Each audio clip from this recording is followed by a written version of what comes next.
23 June 1757 খ্রিস্টাব্দ এমন একটি দিন, যে দিনটি সাক্ষী থেকেছে তীব্র বিশ্বাসঘাতকতা আর ষড়যন্ত্রের, যে দিনটি বদলে দেয় আগত 200 বছরের ইতিহাস, যে ইতিহাসের সূত্রপাত ঘটে নদিয়া জেলার ভাগীরথী নদীর তীরে অবস্থিত আম্রকানন থেকে। কী ছিল সেই ষড়যন্ত্র? কী এমন ঘটেছিল সেই দিন?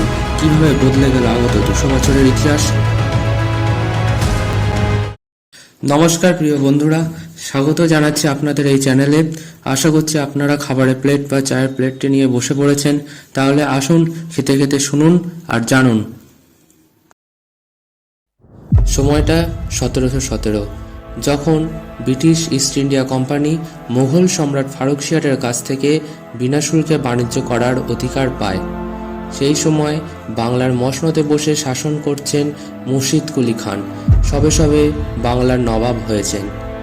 তিনি ছিলেন বাংলার প্রথম স্বাধীন নবাব।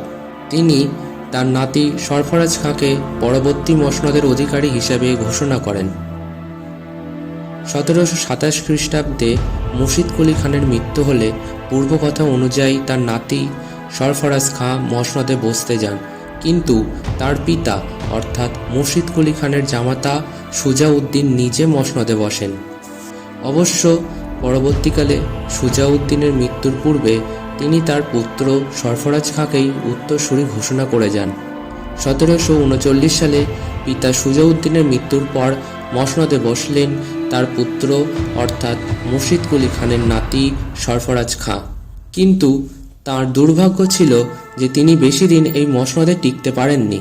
মসনদে বসার মাত্র 13 মাসের মাথায় এক 70 বছর বয়সী সুদক্ষ রণকৌশলী সাহসী সেনাপতির সম্মুখীন হতে হয়, যিনি আর কেউ নন, আজিমাবাদের সুবেদার আলীবর্দী খাঁ।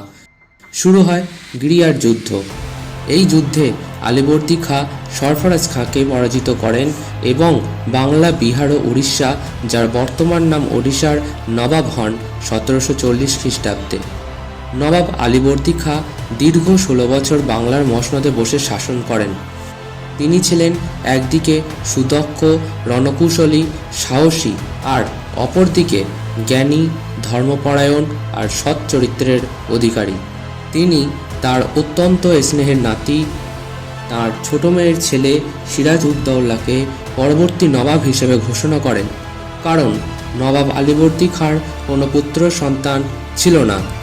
তার 3 কন্যা ছিল। জ্যেষ্ঠ কন্যা মেহেরুন্নেসা, যিনি ঘসেটি বেগম নামে পরিচিত, মধ্যম কন্যা মুনিরা বেগম এবং কনিষ্ঠা কন্যা আমিনা বেগম। 1756 সালে নবাব আলীবর্দী খাঁ জলসৎ বা ড্রপসি রোগে আক্রান্ত হয়ে মারা যান। তাকে সমাধিস্থ করা হয় মুর্শিদাবাদের খোশবাগে।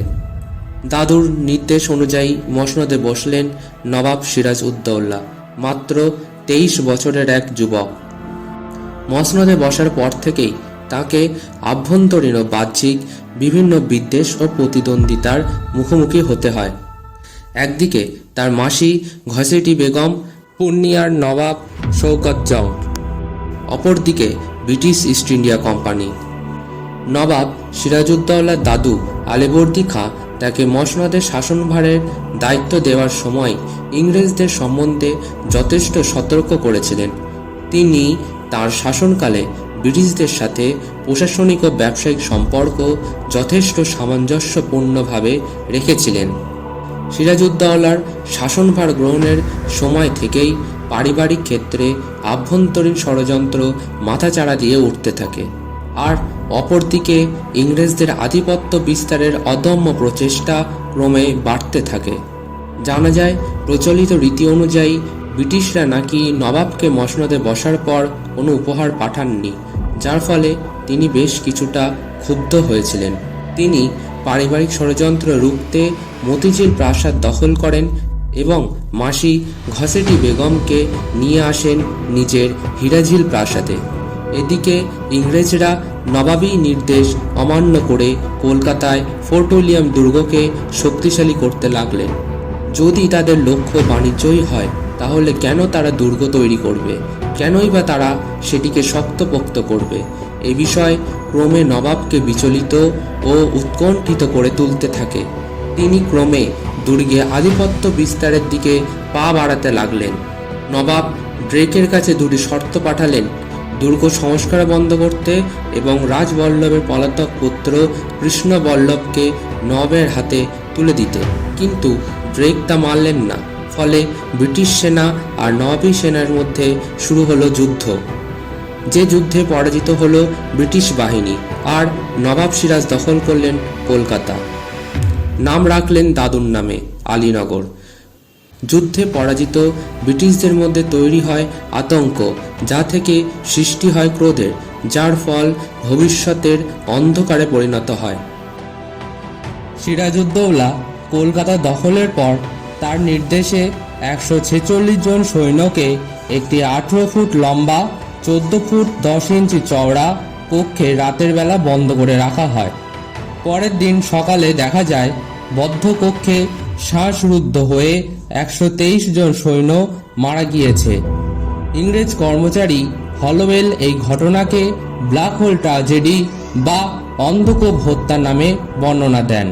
তবে এই ঘটনাকে নিয়ে ঐতিহাসিক মহলে মতপার্থক্য আছে। এদিকে নবাব সিরাজের ভ্রাতা শৌকত জং দিল্লির বাদশার কথায় নবাব সিরাজের বিরুদ্ধে যুদ্ধযাত্রা করলেন। জানা যায় ব্রিটিশরা তার সাথে গোপন মিত্রতার চেষ্টা করেছিল। যুদ্ধে শৌকত জং নবাব সিরাজউদ্দৌলার হাতে মারা যান। ব্রিটিশরা সবসময়ই চাইতো এমন একজন নবাব যিনি তাদের কথায় উঠবেন আর বসবেন, কিন্তু নবাব ছিলেন তার ব্যতিক্রম। এরপর মাদ্রাজ দরবারের কর্নেল রবার্ট ক্লাইভ ও ওয়াটসন পা রাখলেন কলকাতায় এবং পা রেখেই সিরাজউদ্দৌলাকে একটি সন্ধির প্রস্তাব পাঠান। সিরাজউদ্দৌলা দেখলেন একদিকে পারিবারিক নিজের মন্ত্রীদের মধ্যে ষড়যন্ত্র, অপরদিকে ব্রিটিশদের ঔদ্ধত্যপূর্ণ আচরণ, শুল্ক ফাঁকি, দস্তকের অপব্যবহার, সবকিছু যদি এই সন্ধি দ্বারা নিয়ন্ত্রণ করা যায়, তাই তিনি সবকিছু ভুলে সন্ধিতে স্বাক্ষর করার সিদ্ধান্ত নিলেন। আর স্বাক্ষরিত হল 1757 খ্রিস্টাব্দের আলীনগরের সন্ধি। কিন্তু ব্রিটিশরা তাদের আচরণের কোনো বদল ঘটালেন না। সিরাজউদ্দৌলার সেনাদলের মধ্যে ষড়যন্ত্র ক্রমশ চলতে থাকে। তিনি তার সেনাপতিদের বিচারের সিদ্ধান্ত নিলেন। তার সেনাপতি মীর জাফর সব সময়ই নবাব সিরাজউদ্দৌলার মসনদ অধিকার করতে চাইতেন।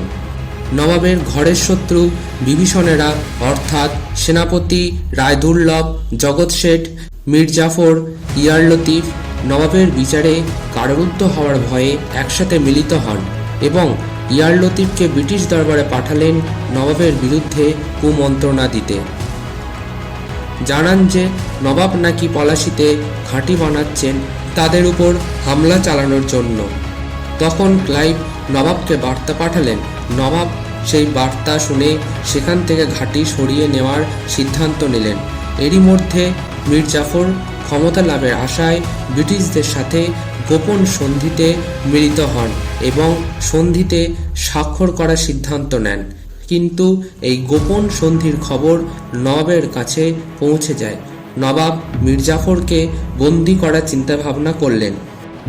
12 জুন 1757 কলকাতার ব্রিটিশ সৈন্যদল মিলিত হল চন্দননগরে সেনাবাহিনীর সাথে রবার্ট ক্লাইভের নেতৃত্বে আর রওনা দিল মুর্শিদাবাদের উদ্দেশ্যে। যাত্রাপথে হুগলি, কাটোয়া, অগ্রদ্বীপ যে সমস্ত জায়গা নবাব সিরাজউদ্দৌলার অধীনে ছিল, সেই সমস্ত জায়গায় নবাবের সেনারা চুপ থাকলেন আর এগিয়ে যেতে দিলেন ব্রিটিশ সৈন্যদেরকে। সেই খবর নবাবের কাছে পৌঁছে গেল। নবাব সিরাজউদ্দৌলা যুদ্ধের খবর পেয়ে পূর্ববিরোধ ভুলে মীর জাফরকে ক্ষমা করে দিলেন এবং তাকে দিয়ে শপথ বাক্য পাঠ করালেন। মীর জাফরও শপথ নিলেন যে শেষ রক্তবিন্দু পর্যন্ত তিনি বাংলার স্বাধীনতা রক্ষায় নবাবের পাশে থাকবেন। এবার নবাব সিরাজউদ্দৌলা তার সৈন্যবাহিনী প্রায় 50,000 সৈন্য, যার মধ্যে 35,000 পদাতিক আর 15,000 অশ্বারোহী ছিল, তার সাথে 50টি কামান নিয়ে যুদ্ধের উদ্দেশ্যে রওনা হলেন। অপরদিকে ব্রিটিশদের পক্ষে ছিল 3,000 সৈন্য আর 8টি কামান। সিরাজউদ্দৌলার পক্ষে যোগ দিয়েছিলেন ফরাসি সেনাপতি সিনফ্রের একটি ক্ষুদ্র সেনাবাহিনীর দল।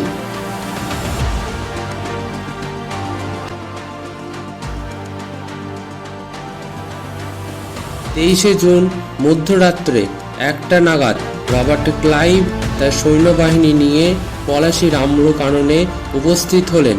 পরের দিন অর্থাৎ 23শে জুন সকালবেলা ব্রিটিশ সৈন্যদল পলাশীর প্রাঙ্গণে যুদ্ধের প্রস্তুতি নিচ্ছে।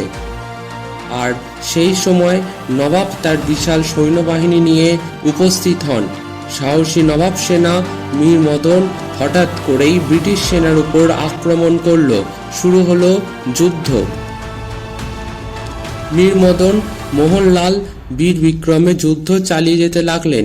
নবাবের কামান থেকে ছুটল গোলা। অপরদিকে বিলিতি কামান থেকেও তেড়ে আসলো গোলা, কিন্তু তাতে নবাবী সেনার তেমন ক্ষতি হলো না। কিন্তু মির্জাফর, রায়দুর্লভ, ইয়ারলতিফ নিজেদের স্থানে স্তম্ভের মতো স্থির হয়ে রইলেন, বিন্দু মাত্র নড়লেন না। অপরদিকে মীর মদন মোহনলাল সাহসিকতার সাথে যুদ্ধ চালু রাখলেন। নবাবী সেনার আক্রমণে লর্ড ক্লাইভ ও তার সেনাদল ভয় পেয়ে গেলেন এবং পালিয়ে জঙ্গলের ভিতরে গা ঢাকা দিলেন। দুপুরের দিকে হঠাৎ করে বৃষ্টি নামলো। সে বৃষ্টিতে নবাবের গোলাবারুদ ভিজে যায়, কিন্তু ব্রিটিশরা তাদের গোলাবারুদ সুরক্ষিত রাখে। এরপর ব্রিটিশদের পক্ষ থেকে ছুটে আসলো গোলা। সেই গোলার আঘাতে মীর মদন মারাত্মকভাবে আহত হন ও মারা যান।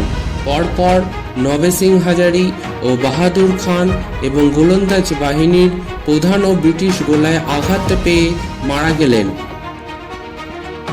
নবাব দেখলেন তার সৈন্যদলের কিছুমাত্র অংশ যুদ্ধ করছে, বাকি অংশ দাঁড়িয়ে আছে। তখন নবাব মির্জাফরকে ডেকে পাঠালেন এবং মির্জাফর ও রায়দুর্লভকে বাহিনী নিয়ে এগিয়ে যেতে বললেন। মির্জাফর জানালেন গোলন্দাজ বাহিনী ছাড়া এগোনো অসম্ভব। এদিকে ব্রিটিশ বাহিনীর সাথে দূরত্ব ছিল মাত্র কিছু গজ। মোহনলাল নবাবকে যুদ্ধ জারি রাখার পরামর্শ দিলেন। তিনি বললেন, এই যুদ্ধ বন্ধ হলে পরাজয় নিশ্চিত। কিন্তু নবাব মির্জাফর ও রায়দুর্লভ এবং অন্যান্য সেনাপতির পরামর্শ শুনলেন আর ভাবলেন এই পরিস্থিতিতে পলাশী ত্যাগ করে রাজধানীতে ফিরে যাওয়াই ভালো হবে। আর তিনি ক্রমে সৈন্যবাহিনী নিয়ে পিছু হটলেন এবং পরাজয় স্বীকার করলেন। শুধুমাত্র উপযুক্ত নির্দেশনার অভাব আর ষড়যন্ত্রের শিকার হয়ে নবাব সিরাজউদ্দৌলা ইংরেজ গোলন্দাজ বাহিনীর কাছে পরাজয় স্বীকার করেন এবং পিছু হটতে বাধ্য হয়েছিলেন। যেখানে নবাবী সেনার কাছে ইংরেজ সেনা ছিল সংখ্যায় নগণ্য, যাদেরকে হারানো কঠিন ব্যাপার ছিল না। যেখানে মীর মদন মোহনলালের মতো সাহসী যোদ্ধা যদি মির্জাফর, রায়দুর্লভের মতো বিশ্বাসঘাতকের সাহায্য পেতেন তাহলে হয়তো যুদ্ধে জয়লাভ করতে পারতেন। কিন্তু না, ষড়যন্ত্র আর বিশ্বাসঘাতকতা ডেকে আনে অন্ধকার, যা বদলে দিতে সাহায্য করে আগত 200 বছরের ইতিহাস। যুদ্ধে নবাবের পক্ষে প্রায় 500 জন সৈন্য নিহত হন ও প্রায় 500 জন আহত হন। অপরদিকে ইংরেজদের পক্ষে 23 জন নিহত ও 49 জন আহত হয়। এই যুদ্ধে মোহনলালের কি পরিণতি হয় তা নিয়ে অস্পষ্ট ধারণা আছে। কারো মতে তিনি যুদ্ধে আহত হয়ে গোপনে পালিয়ে যান, কারো মতে তিনি আত্মগোপন করেছিলেন, আবার কারো মতে যুদ্ধের পর তিনি মারা যান। যুদ্ধে পরাজিত হয়ে নবাব সিরাজউদ্দৌলা তার প্রাসাদে ফিরে আসেন এবং তার স্ত্রী লুৎফুন্নেসাকে নিয়ে বিহারের উদ্দেশ্যে পালিয়ে যান। যাত্রাপথে তিনি রাজমহলের নিকট ধরা পড়েন এবং তাকে ধরে মুর্শিদাবাদে আনা হয়। 2রা জুলাই 1757 সালে মির্জাফরের পুত্র মিরনের চক্রান্তে তার অনুচর মোহাম্মদী বেগের হাতে নবাব সিরাজউদ্দৌলা মৃত্যুবরণ করেন। পতন হলো বাংলার স্বাধীনতার, আর শুরু হলো ব্রিটিশ সাম্রাজ্যের।